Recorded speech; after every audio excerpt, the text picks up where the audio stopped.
Hello everyone, I hope आप सब लोग बहुत बढ़िया होंगे। तो आज बात करेंगे जो चेतक 2901 स्कूटर है वो आपके लिए कैसा रहने वाला है, सही है नहीं है लेना उसको। आज डीप एनालिसिस करके आपको बताऊंगा कि ये स्कूटर कितना ज़्यादा बेनिफिशियल आपके लिए रहेगा। तो देखिए यार, आप इस चीज़ से मेरी एग्री करेंगे जो मैं आपको अब बोलने जा रहा हूँ। कोई भी गाड़ी की जो कंपनी है, जैसे आप चेतक को ही ले लीजिए। कभी भी कोई भी गाड़ी की कंपनी जो है अपनी प्राइसिंग से, जो उसका फिक्स्ड प्राइसिंग है, उससे नीचे आकर के स्कूटर सेल नहीं करता है अपना, ठीक है। अगर वो ऐसा कर रहा है तो उसके सिर्फ दो ही रीज़न हो सकते हैं, या तो उसका स्कूटर इतना चल नहीं रहा है, और दूसरा या फिर वो अपनी कॉस्ट कटिंग कर रहा है गाड़ियों में, ठीक है। यही दो रीज़न हो सकते हैं, इसके अलावा कोई तीसरा रीज़न नहीं होता है, ठीक है। अब बात करते हैं कि अगर देखिए इन दो रीज़न्स में से कस्टमर्स के लिए कौन सा रीज़न ठीक है। तो देखिए, अगर किसी गाड़ी की कंपनी है कोई, और वो उसके अगर प्रोडक्ट्स नहीं बिक रहे हैं, और इसलिए वो आपका जो है प्राइसिंग डाउन करके जो है गाड़ियाँ बेच रहा है, तो ये चीज़ कस्टमर्स के लिए बेनिफिशियल है, ठीक है। क्योंकि ये चीज़ आप समझ के देखिए कि अल्टीमेटली उसके प्रोडक्ट्स बिक नहीं रहे हैं, ठीक है, इसलिए वो अपनी प्राइसिंग डाउन करके अपनी गाड़ियों को बेच रहा है। तो वो कभी भी क्वालिटी में कोई भी कॉम्प्रोमाइज़ नहीं करेगा किसी भी हाल में, ठीक है। क्योंकि उसके पहले ही स्कूटर बिक नहीं रहे हैं, और अगर वो और ज़्यादा क्वालिटी में कॉम्प्रोमाइज़ करेगा तो अल्टीमेटली उसके और भी स्कूटर बिकेंगे नहीं। लेकिन अगर बात करूँ मैं कॉस्ट कटिंग की, तो कॉस्ट कटिंग अगर कंपनी करती है और तब प्राइसिंग डाउन करके स्कूटर को बेचती है, तो वो कस्टमर्स के लिए ठीक नहीं है, ठीक है। वो बहुत ज़्यादा प्रॉब्लम देंगे in the near future for the customer, ठीक है। अब इन दोनों के केस जो हैं, ये दोनों एग्जांपल्स हमारे पास हैं। सबसे पहला जो मैंने आपको बताया, जो कंपनी के जो स्कूटर बिक नहीं रहे, दैट्स द रीज़न कि गाड़ियाँ जो है कंपनी जो है गाड़ियों को कम रेट पे बेच रही है। वो चेतक का एक सबसे बेस्ट एग्जांपल है, ठीक है। चेतक के इतने ज़्यादा प्रोडक्ट्स नहीं बिकते हैं, आपको बहुत अच्छे से पता है, ठीक है। तो इसी के साथ अगर मैं बात करूं कि यार, अब जो दूसरा जो रीज़न है कि कंपनी जो है कॉस्ट कटिंग करके प्राइस को रिड्यूस करती है। हाउएवर उनके जो अपने स्कूटर हैं वो बढ़िया चल रहे हैं, उसमें कोई दिक्कत वाली बात नहीं है, लेकिन स्टिल कंपनी जो है कॉस्ट कटिंग करके स्पेसिफिकली अपने प्राइस डाउन करके तब मार्केट में एक स्कूटर लाती है और वो बेचती है, ठीक है।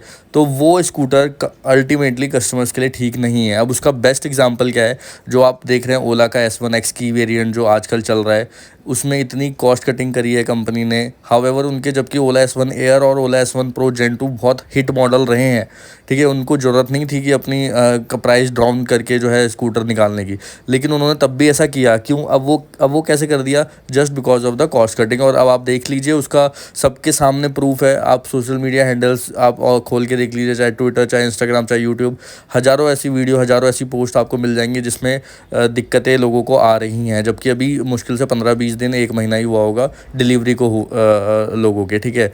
तब ये दिक्कतें आ रही हैं। तो इस वजह से अब मैं अगर इस स्कूटर की बात करता हूँ कि यार चेतक 2901 आपके लिए क्या सही रहेगा, तो बिल्कुल भाई, जस्ट गो फॉर इट, कोई दिक्कत वाली बात नहीं है। इसका जो ऑन रोड प्राइस है, पहले इसका एक्स शोरूम प्राइस आपको बता देता हूँ। इसका एक्स शोरूम प्राइस है 95,000 के अराउंड, और जो इसका ऑन रोड प्राइस पड़ जाएगा आपको स्टेट टू स्टेट, वो 1 लाख रुपये से लेकर के 1,05,00,000, 1,05,000 या 1,10,000 depending upon state to state आपको देखने को मिलेगा, जो कि बहुत अच्छी बात है, कोई दिक्कत वाली बात नहीं है, ठीक है।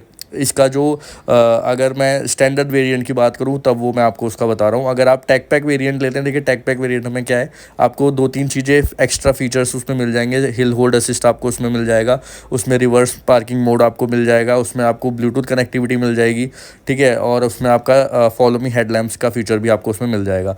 लेकिन स्टैंडर्ड पैक की अगर मैं बात करता हूँ, तो उसमें आपका ये सब चीज़ें नहीं मिलती। और एक और चीज़ आपको टेक पैक में मिल जाएगी, वो मिल जाएगी आपका एक्स्ट्रा स्पोर्ट्स मोड, ठीक है। तो ये सब चीज़ें आपको टेक पैक में मिलेंगी, उसके लिए आपको 3,000 रुपये एक्स्ट्रा पे करने पड़ेंगे। हाउएवर अगर आप स्टैंडर्ड वेरिएंट पे जाते हैं, तो आपका जो है 1,05,000 तक आपका आराम से ऑन रोड वो पड़ जाएगा, इसमें कोई दिक्कत वाली बात नहीं है।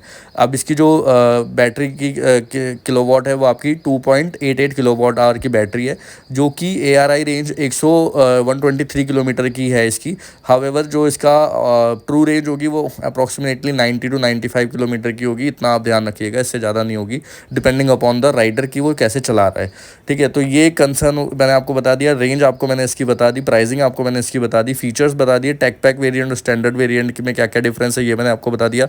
एक और चीज़ जो लोग पूछ रहे थे कि यार इसकी बैटरी वारंटी का क्या सीन है, तो देखिए बैटरी वारंटी इसकी उतनी ही है जो और चेतक के स्कूटर्स में आपको मिलती है, 50,000 किलोमीटर या फिर 36 मंथ, 3 साल की बैटरी वारंटी आपको मिलती है। हाउएवर अगर आप ऑक्सिलरी एडिशनल बैटरी की अगर बात करते हो तो उसमें आपको वारंटी देखने को मिलती है 18 मंथ्स की, और टायर की भी इसमें वारंटी मिलती है मैन्युफैक्चरर से 12 मंथ्स की, ठीक है। तो ये कुछ चीज़ें जो थी आपको मेरे को डिस्कस करना था, ये सारी चीज़ें आपको बतानी थी। हाउएवर अगर मैं इसकी बात करूँ थोड़ी और फीचर्स की, तो इसकी अगर मैं स्पीड की बात करता हूँ तो आपको इसकी स्पीड मिलती है 63 किलोमीटर पर आवर की, जो मेरे को पर्सनली लगती है थोड़ी सी कम है, थोड़ी अगर और ज़्यादा होती तो अच्छा रहता, बट चलिए कोई नहीं। और सेकेंडली जो है इसमें आपको इंस्ट्रूमेंट क्लस्टर जो आपका डिस्प्ले आपको देखने को मिलेगी वो कलर डिस्प्ले आपको डिस्प्ले देखने को मिलेगी, जो कि एक अच्छी चीज़ है। हाउएवर इसमें जो है आपको ड्रम ब्रेक्स मिलेंगे, डिस्क ब्रेक नहीं मिलते हैं, ठीक है। इस गाड़ी में आपके जो है थोड़ी कॉस्ट कटिंग यहाँ पे कंपनी ऑब्वियसली करेगी, इससे कोई बहुत ज़्यादा फ़र्क नहीं पड़ता। तो ड्रम ब्रेक्स आपको देखने को मिलेंगे जैसे कि आप फोटो में देख सकते हैं, लेकिन आपको अलॉय व्हील्स इसमें ज़रूर देखने को मिलेंगे, ठीक है। तो इतना जो भी मैंने आपको ये सब बताया, आई होप कि इससे आपको चीज़ें क्लियर हो पाई होंगी इस गाड़ी को लेकर के। एंड आप प्लीज़ इस गाड़ी को बिल्कुल if you are interested then go ahead and book this vehicle, no problem, ठीक है। 15 जून से ये गाड़ी जो है शोरूम पे आ जाएगी, और मैं फर्स्ट लुक इसका जो है ज़रूर आपके लिए शेयर करूँगा अपने यूट्यूब चैनल पे। Till then stay tuned for the next videos, and if you do like my videos then please do subscribe my channel. आपके एक सब्सक्रिप्शन से मुझे बहुत ज़्यादा मोटिवेशन मिलती है, और ये डीप एनालिसिस की वीडियोस मैं आपके लिए ऐसे ही लेकर के आता रहूँगा, और गाड़ियों की भी, जिससे कि आपको इजी रहे और अपनी एक अच्छी गाड़ी लेने के लिए, ताकि आपको कल के दिन कोई प्रॉब्लम ना हो, ठीक है। And that's it, thank you so much, take care, bye bye.